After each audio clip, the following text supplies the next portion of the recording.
ब्रह्मांड के पहले शिल्पकार भगवान विश्वकर्मा का जन्मोत्सव मनाया जाता है। आज देश भर में कुशल कामगार, औजार और हथियार का प्रयोग करने वाले लोग विश्वकर्मा भगवान की पूजा करते हैं और अपने अपने औजारों और हथियारों को साफ करके उनकी पूजा करके प्रसाद चढ़ाते हैं। इस दिन विश्वकर्मा भगवान की पूजा के साथ उनकी कथा पढ़ने व सुनने से आपकी पूजा संपन्न मानी जाती है। आइए जानते हैं विस्तार से यह कथा। सूतजी बोले, प्राचीन समय की बात है। मुनि विश्वामित्र के बुलावे पर मुनि और सन्यासी लोग एक स्थान पर एकत्र हुए सभा करने के लिए। सभा में मुनि विश्वामित्र ने सभी को संबोधित किया।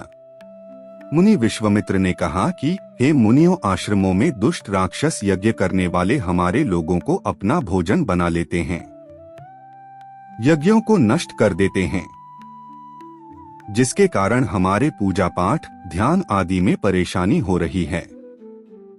इसलिए अब हमें तत्काल उनके कुकृत्यों से बचने का कोई उपाय अवश्य करना चाहिए।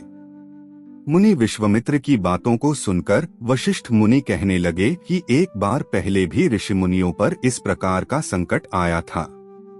उस समय हम सब मिलकर ब्रह्मा जी के पास गए थे। ब्रह्मा जी ने ऋषि मुनियों को संकट से छुटकारा पाने के लिए उपाय बताया था।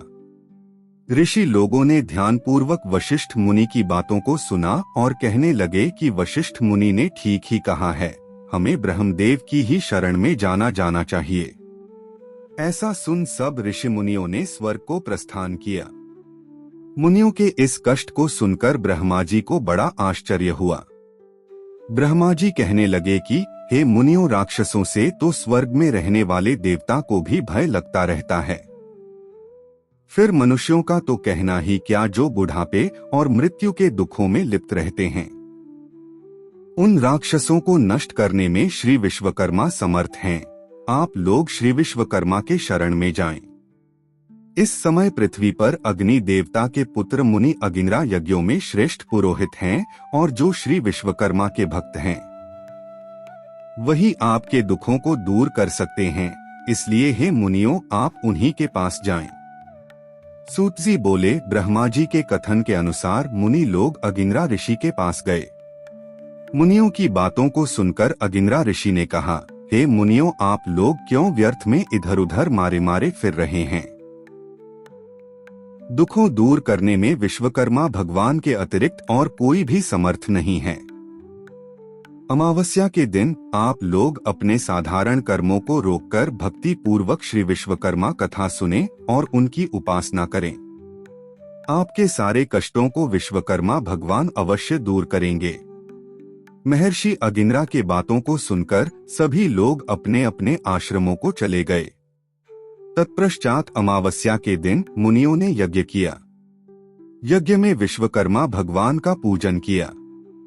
श्री विश्वकर्मा कथा को सुना, जिसका परिणाम यह हुआ कि सारे राक्षस भस्म हो गए। यज्ञ विघ्नों से रहित हो गया, उनके सारे कष्ट दूर हो गए। जो मनुष्य भक्तिभाव से विश्वकर्मा भगवान की पूजा करता है, वह सुखों को प्राप्त करता हुआ संसार में बड़े पद को प्राप्त करता है।